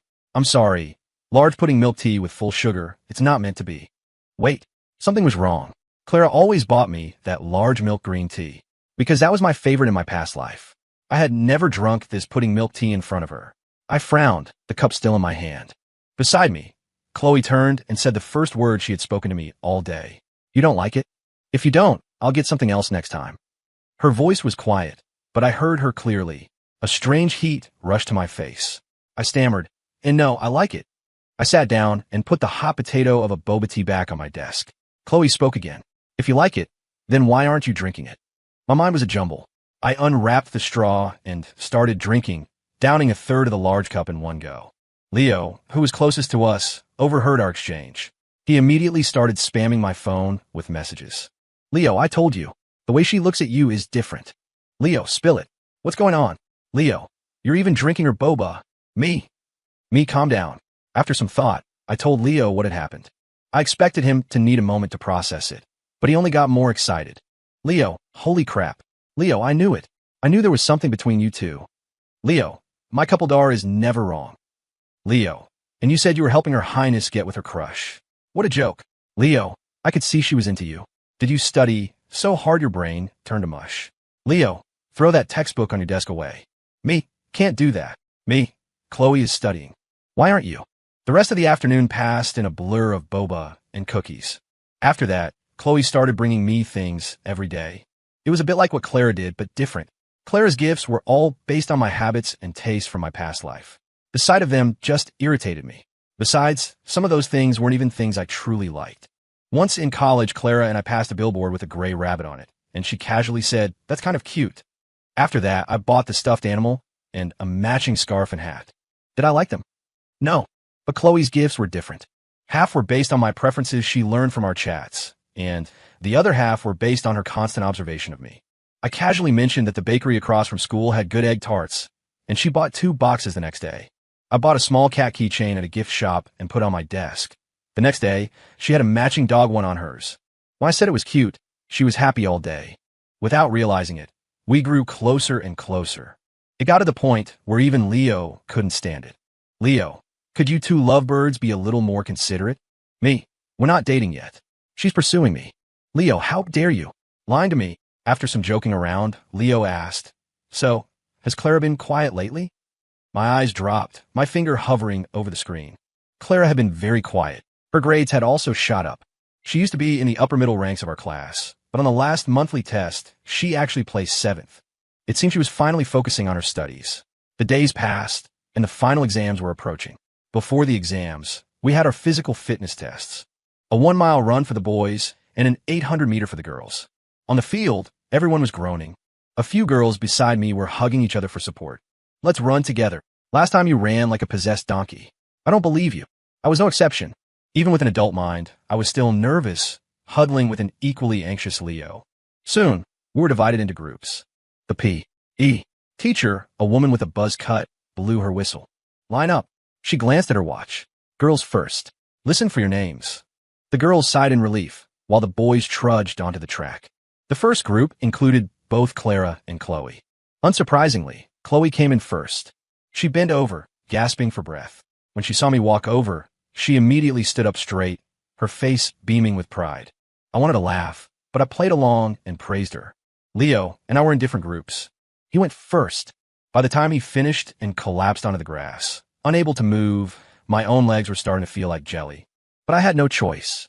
The teacher's eyes swept over to me. Ethan Cole on the track. Next up, Ryan Chase. I turned my head. I had almost forgotten about him. After the bracelet incident, he had gradually faded from everyone's memory. The homeroom teacher had been concerned about his mental health for a while, but Ryan had completely given up on school. He had devolved into some kind of burnout, sleeping through class and hanging out with a rough crowd after school. He was a lost cause, so no one bothered with him anymore. The whistle blew, and I shot forward. Ryan, beside me, was quickly left behind. I pushed myself, but after the first lap, my pace slowed. Just then, someone screamed. Ah! I whipped my head around. Behind me, Ryan had suddenly collapsed onto the track. And Trish, who was right behind him and couldn't stop in time, tripped over his body and fell. I quickly ran back to help Trish up, while the P.E. teacher blew her whistle and rushed over. Ryan was carried away on a stretcher. He had a nosebleed and was unconscious. The fitness test was suspended. Maya was helping Trish. What bad luck, tripping over him. But Maya was frowning. Ryan's always been in good shape. Remember how he made that snide comment about you not running in P.E.? Normally, he wouldn't just pass out from an 800-meter run. Trish rubbed her leg. Maybe it's low blood sugar, or he didn't get enough sleep. Who cares? I hope something bad happens to him. Maya's point wasn't without merit. I tried to recall my past life. Ryan had never been seriously ill. I figured Trish was probably right. It was likely due to lack of rest. The incident didn't attract much attention. After all, many high school students were sedentary, and it wasn't unheard of for someone to faint during a long-distance run. I thought it was just a minor incident, but the next day, Ryan didn't show up for school. This time, no one knew why. I sat at my desk, eating a rice ball Chloe had brought me, and watched Becca turn to talk to Clara. Clara ignored her, focusing on her own work. Becca got agitated. She slammed her hand on the desk, her face flushed with anger. But Clara still couldn't be bothered. How would I know where Ryan is? Clara's voice suddenly rose. If you want to know, go ask the teacher yourself. Her voice was loud, but her tone was dismissive. Many people heard. Becca's chubby face was flushed with embarrassment. Someone whispered, Ryan's a mess, and she's still simping for him. TSK, TSK. Becca must be in true love. Beside me, Chloe whispered, she probably thinks that with Ryan single and Clara not interested, she's the only one left. She can't give up. I chuckled. She wants to be with Ryan? She can dream on. No one cared why Ryan was absent. Nearly a week later, our homeroom teacher finally told us the reason. During the last period, the teacher walked into the classroom looking exhausted. She placed her lesson plan on the desk and tapped it lightly. The class quieted down. The teacher began. A few days ago, during the fitness test, Ryan Chase fainted. You all saw it. The school immediately called an ambulance to take him to the hospital for a checkup. Unfortunately, Ryan has been diagnosed with leukemia. I froze. How could that be? I instinctively looked at Clara. She was sitting up straight, too. This shouldn't have happened. In my past life, Ryan never got sick like this. And from what I knew, it didn't seem like he would. The teacher on the stage continued. The treatment for leukemia is very expensive. Ryan's family has an average income and cannot afford the costs. They have been trying to raise money. They contacted the school, and after learning of the situation, the school has set up a donation page on the school's parent portal. You can see it after class. We hope you will all show some kindness and help Ryan. The students' expressions were varied. The school wasn't stupid. They wouldn't force everyone to donate. This anonymous online donation method was better, and it was entirely voluntary. The teacher scanned the room, took in everyone's reactions, and picked up a piece of chalk. All right, let's begin the lesson. I didn't think many people would donate to Ryan. At the very least, not many in our class would want to help him. Besides, anyone who knew a little about leukemia knew that unless a bone marrow transplant was possible, it was just a matter of prolonging life with chemotherapy. The costs were enormous. But I glanced at the hunched figure of Becca in the front row. Maybe Ryan's loyal fan would throw some money in. After school, as I was walking with Leo and Chloe toward the school gate, I noticed a couple of students ahead of us. The two girls clearly hadn't seen us, and were discussing Ryan's situation. The one with short hair said, "Do you think Chloe will donate to Ryan? Her family is so rich, after all. I heard they've sponsored poor students before." The one with long hair retorted, "That's kind of a guilt trip, you know. The Sterlings would sponsor students with good grades and character. Ryan was in the bottom 20 on the last monthly test. What's there to sponsor? Besides, Ryan and Ethan don't get along. Why would Chloe help?" The short-haired girl slapped her forehead. "Oh, right, I almost forgot about that. No one would help someone their girlfriend hates." The long-haired girl nodded, satisfied. "Exactly. Me in the back. What does this have to do with me? Chloe wouldn't help Ryan even without me." My face grew hot. Beside me, Leo, sucking on a lollipop, clicked his tongue and distanced himself from us. I grabbed his arm. "What are you doing?" He mumbled, "Staying away from you lovebirds." "Me, we're not dating yet." I turned to Chloe on my left, who was carrying my backpack for me. "Right." Under the setting sun, Chloe's eyes were full of affection. She smiled gently. Right, not dating." Why did it sound completely different when she said it? I turned my head. Leo's lemon lollipop-scented face was right in front of mine. He repeated my words in a sing-song voice. "We're not dating yet, la la." What was this nonsense? Outside the school gate, my head was spinning as I took my backpack from Chloe and said goodbye to both of them. We all lived in different directions. Chloe had previously offered to give me a ride, dropping me off before she went home, but I had refused. No way was I getting into the Sterling's car. Just because she liked me didn't mean I could shamelessly be a freeloader. As I walked into my apartment complex, I saw someone completely unexpected. It was Becca Shaw. She was standing at the entrance, backpack in hand. When she saw me, her eyes lit up. "Ethan, where did she start being so nice to me?" This was weird. Something was up. I took a step back. The cannonball that was Becca screeched to a halt in front of me. "Ethan, do you know where Clara is? I've been waiting here forever." "Looking for Clara? That was strange. Aren't you two best friends? Why don't you text her?" Becca looked uncomfortable. "We deleted each other's contact info." She mumbled, "Do you know when she'll be back? Can you ask for me?" I spread my hands. "Sorry to disappoint, but I've deleted her contact info too." I stared at her. "Why are you looking for Clara?" Becca scratched her head. "It's nothing, just something I need to talk to her about." Seeing her act like this, I had a pretty good idea. "You're not trying to convince Clara to donate to Ryan, are you?" Becca froze. I knew I was right. One after another, these people were nuts. Did she not know about Clara's financial situation? Becca lowered her head, but then her hope reignited. "Ethan, could you talk to Chloe? Ask her to help." I was stunned by her entitlement. Just because someone has money means they should donate? Becca knew she was in the wrong, but she wouldn't back down. But Ryan once said publicly that Chloe was his ideal type. Besides, this amount of money is nothing to her. Chloe was Ryan's ideal type. I laughed. Anyone with money is his ideal type. Maya is his ideal type too. Don't you believe me? Since you think it's nothing, why don't you go tell Chloe that yourself? See if she doesn't rip you a new one. Becca definitely didn't have the guts. Seeing her deflate at my words just made me feel sick. I hadn't forgotten that she was the one who pushed me in front of that truck. An idea sparked in my mind. "You should try harder with Clara. She's worked so many part-time jobs. She must have some money." I hoped she would cause trouble. "You could also try contacting Ryan's ex-boyfriend. Maybe he has money. They were in a serious relationship, after all. He wouldn't just sit back and do nothing, right?" I wondered if the idiot took my advice. The school's fundraiser was set to run until the end of the semester. I was on good terms with my homeroom teacher, and she once mentioned to me that not many people were donating to Ryan. Apparently, there was a history of leukemia in his family, which was why he developed it, likely due to a combination of factors. Life went on. A few days before the final exams, Becca came back to school with a bruised and swollen face. She sat silently at her desk. Leo asked curiously, "Where's she been? What happened to her?" I knew. She probably went to see Ryan's ex-boyfriend, that one guy, trying to get him to donate. What? Does she think he's an idiot? Why would he help Ryan? Chloe scoffed. Wasn't Ryan's ex some well-known delinquent? A guy like that isn't going to care after a breakup. After what happened with Ryan, his ex probably thinks he's an embarrassment. He thought he was dating the school's golden boy. Turns out he was a thief. If Becca really went to him, she deserved to get beaten up. No social skills at all. I thought Becca would have given up by then. Ryan wasn't her father or mother. How could she spend all her time on this, especially with finals coming up? But it wasn't over. Becca started trying every possible way to raise money for her crush, becoming increasingly erratic. She started skipping class and didn't even show up for the final exams. Her parents' calls to the homeroom teacher were fruitless. After the last final, it was finally not my turn to be on cleaning duty. But both Chloe and Leo got stuck with it. I waited for them. After the students taking out the trash said their goodbyes, it was just the three of us left in the classroom. Leo was still wiping the blackboard, and Chloe was waiting with me. The classroom door opened. It was Becca, whom we hadn't seen in days. The three of us froze. Becca's uniform was covered in dirt and specks of blood. She looked mentally unstable. She walked in and immediately locked onto Chloe, who was sitting on a desk. Chloe Sterling. She rushed over and practically fell to her knees in front of Chloe. Please save Ryan. His family has no money left.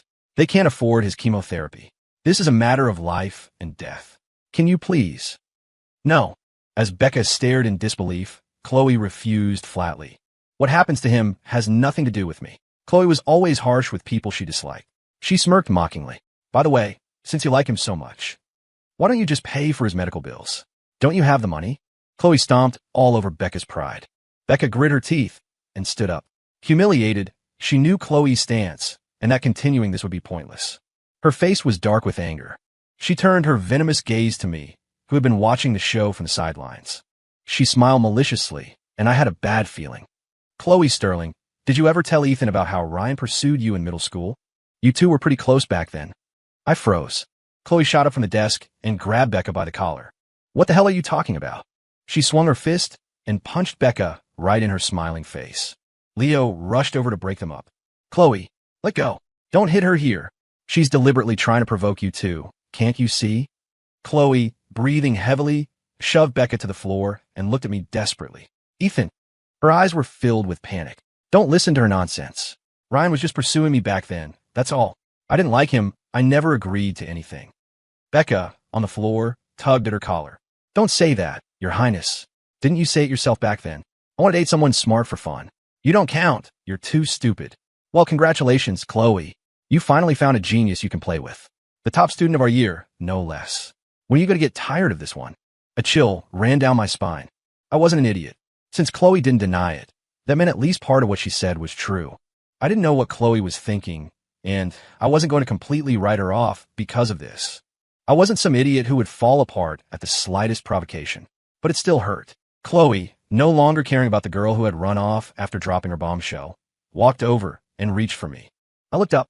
Her face was filled with alarm. Leo was also looking at me with concern. I waved him off. He understood and left first. Chloe took my hand, wanting to hug me, but not daring to. I looked her straight in the eye, not pulling my hand away. Tell me, Chloe. Tell me what happened in middle school. Chloe pursed her lips. In middle school, Becca, Chloe, and Ryan were all in the same class. At that time, Ryan and Chloe were desk mates for a year. Ryan was obsessed with looks, and Chloe's family was ridiculously wealthy. He was confident in his own appearance and thought this was his chance to hit the jackpot. He confessed to Chloe, but she had grown up surrounded by handsome people. She rejected him directly, but out of consideration for his feelings, she didn't do it publicly. This, however, only encouraged Ryan. He wasn't about to give up on such a big catch.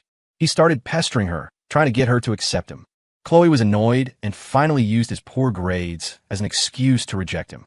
She thought attacking his family's financial situation would be cruel, since his parents were innocent, even if he was annoying. After being publicly rejected, Ryan finally backed off. But later in middle school, when people asked who his ideal type was, he would still say Chloe. All of this was silently noted by Ryan's loyal follower, Becca. She was hopelessly in love with him. After all, she had no money, no looks. There was no way her crush would ever notice her. When they got to high school, her crush, as expected, didn't even remember her and started trying to charm the good-looking Clara, playing the innocent, sweet guy. Becca was consumed by jealousy, so she deliberately befriended Clara, becoming her friend. By the time she finished her story, we had reached my apartment complex. Chloe had been holding my hand the whole way, not taking the car home. I looked at her. She lowered her head, looking anxious and pitiful like a little puppy. Can you forgive me? No. She flinched. I'm sorry, Ethan. I know you hate Ryan. You didn't do anything wrong. Why would I need to forgive you? Chloe froze, her head snapping up. Only then did I see the tears welling in her eyes. I quickly stood on my toes and reached up to wipe them away. Don't cry, don't cry. She pressed her cheek against my hand, nuzzling it gently. I thought you hated me. No, how could I hate you? Isoud here. Don't cry.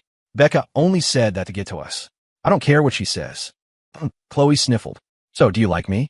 I went along with her, and, without thinking, the words slipped out. Yes. Her eyes lit up. I realized what I just said. I tried to pull my hand back, but she held it tight. She turned her head and kissed my palm. The light, ticklish sensation sent a shiver down my spine, making me feel weak. I finally managed to pull my hand away. You? The words caught in my throat. Chloe's eyes were sparkling as she looked at me. Ethan. Yeah. Ethan. Yeah. Ethan. What? I snapped, annoyed and flustered. I'm so happy. She suddenly pulled me into a hug. I like you too. I was enveloped in her arms, feeling like my head was about to explode. I tried to struggle, but I couldn't break free. Luckily, there was no one around. She held me tight, murmuring that she would study hard, go to the same college as me, go through orientation together, wander around campus together, graduate together, and then get married. When I got home, I collapsed onto my bed and let out a groan. I picked up my phone and saw a barrage of messages from Leo. Leo, how did it go? How did it go? Leo, say something. Leo, Your Majesty, please grant your humble servant a reply. Leo, did you two break up? Leo, I'm telling you, that Becca girl is bad news. Don't take what she said to heart. We need to analyze this rationally. Me, we're fine. Me, Chloe explained. Ryan did pursue her. I briefly explained what happened in middle school. As expected, Leo got sidetracked. Leo, oh my God, that Becca girl is really obsessed with Ryan. Leo, a true warrior of unrequited love. Leo was right. That was why Becca behaved so erratically. In our last life, she probably always believed that Ryan loved Clara and that I was the villain keeping them apart. She thought Ryan was heartbroken over it, and when Clara killed herself, Ryan probably told her how devastated he was. So, with Ryan's current situation, I suspected Becca might do something even more extreme. She wasn't stable. We had to be careful. I thought that once the school fundraiser ended, Becca would give up. But instead of calming down, she seemed to have gone completely insane. One morning during the break, I was sleeping soundly when my gossip-loving mother burst into my room and shook me awake. Ethan, wake up. Huh. I groggily opened my eyes. My mom shoved her phone in my face. Something big happened. Isn't that your school's uniform? I focused on the picture on her phone and my blood ran cold. Did a student from our school get into an accident? There had been a car crash in our neighborhood. Last night, Becca, in some kind of frenzy, had gone to find Clara after her part-time job ended. She had berated Clara for not donating to Ryan, saying he loved her so much and she was selfish and hypocritical for letting him die. Apparently, it was nasty. Clara, exhausted from a long day of work, couldn't be bothered to deal with her and tried to leave, but Becca grabbed her and threw a punch. That was a mistake. Clara wasn't one to take that kind of abuse. A fight broke out. It was mostly Clara, who was much more agile, dominating the clumsy Becca. But Clara, being an adult at heart, didn't want to stoop to Becca's level and tried to leave. Becca, her mind clouded with rage, scrambled to her feet and lunged at Clara, but she tripped on a rock and fell flat on her face. Just then, a drunk driver came speeding down the road. Blood was everywhere. This was what Clara posted in the class group chat. Since the bracelet incident, she had become more friendly, and her social standing had gradually improved.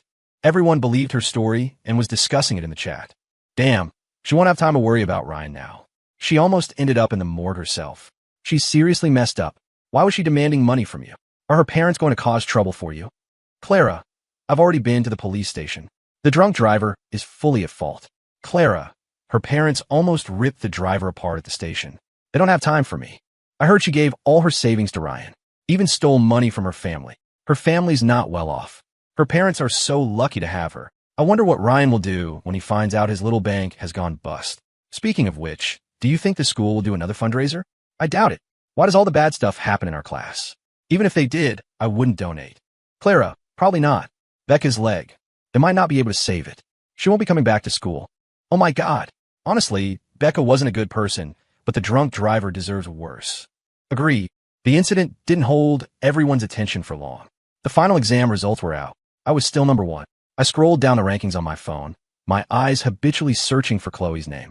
I scrolled too fast and missed it the first time. I carefully went through the list again and finally found her. 17th place? How did she improve so fast? I shot up in bed.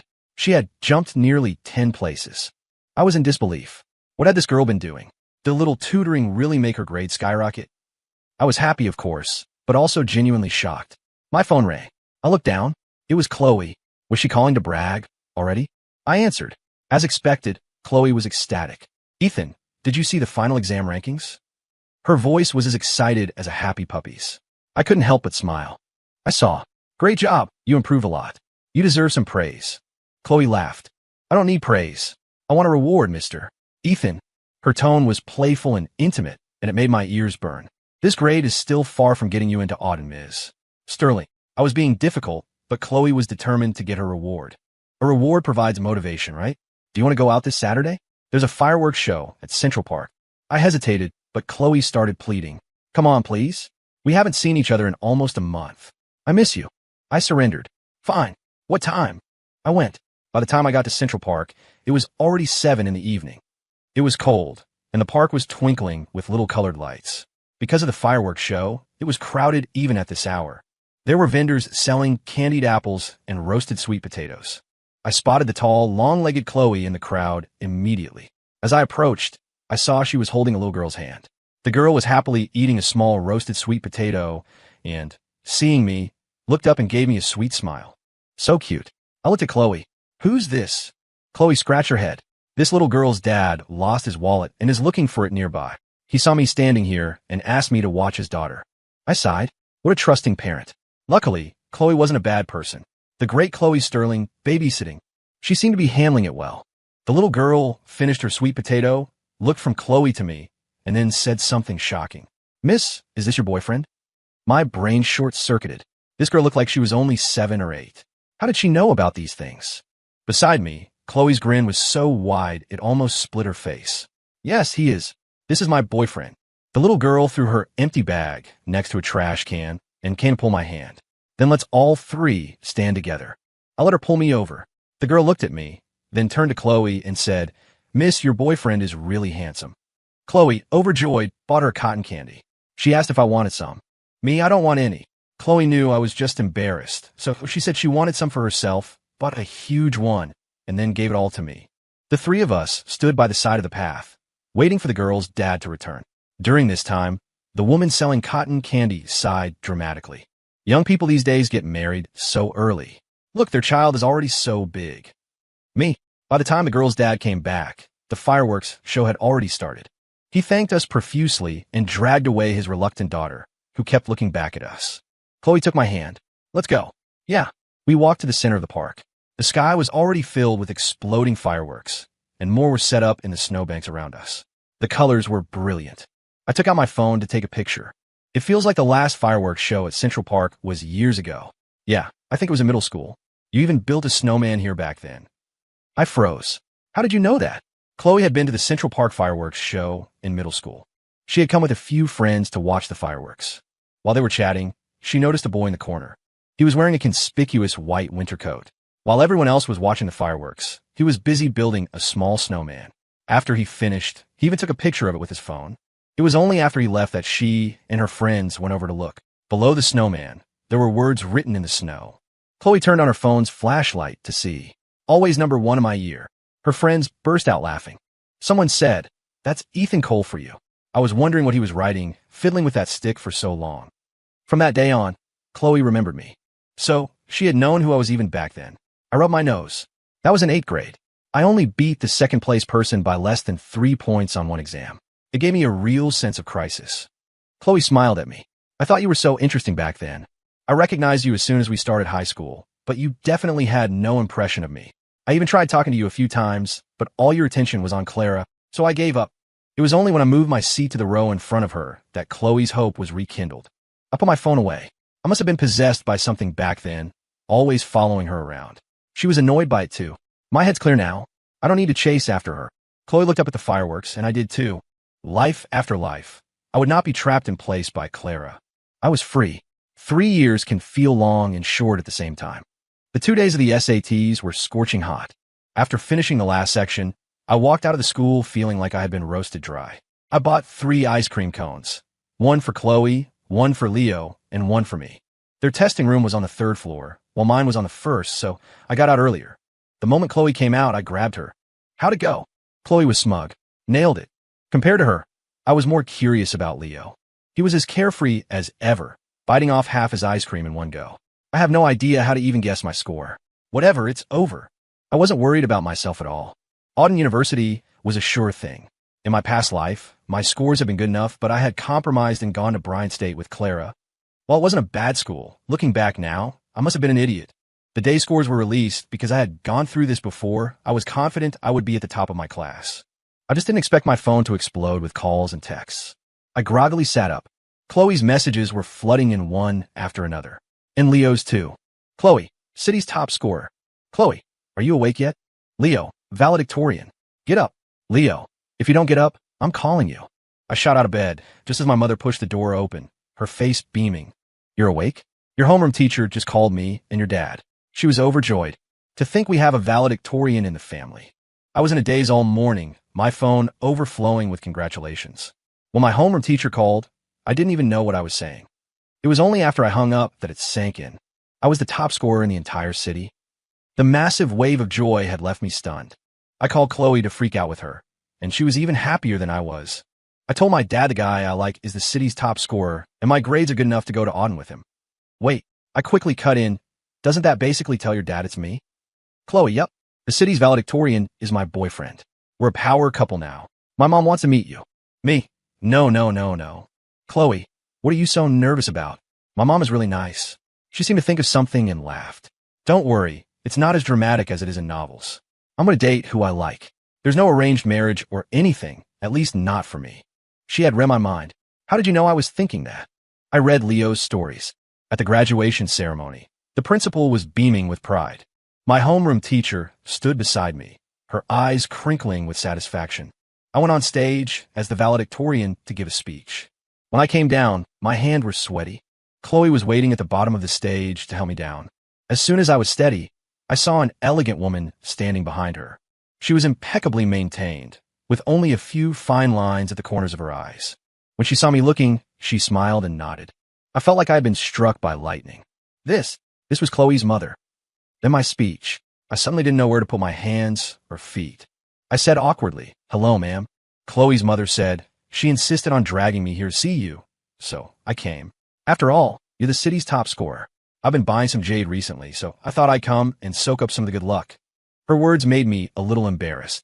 I wasn't some good luck charm. Chloe grabbed my arm. The parents have a meeting. Let's go.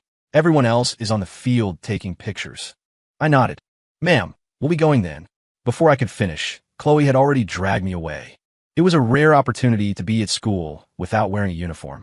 As soon as I stepped onto the field, the scorching sun made me recoil. There's not much to take pictures of.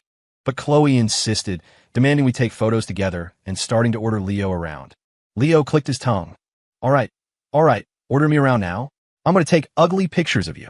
Chloe was unconcerned. I look good from any angle. Oh yeah. Leo grinned and started snapping photos of her from every unflattering angle imaginable. He quickly admitted defeat. Chloe was just too photogenic. Leo looked through the pictures and sighed. I can't believe you two both became academic aces. And then there's me. Chloe said, didn't you say you were applying to the university in the same city as Auden? You can come visit us then. I'm not going to be your third wheel. In September, Chloe and I dragged our suitcases onto the Auden University campus. Clara, just like in our past life, went to Bryant State to study design. Her life had nothing to do with me anymore. We would never cross paths again. I had a new life ahead of me.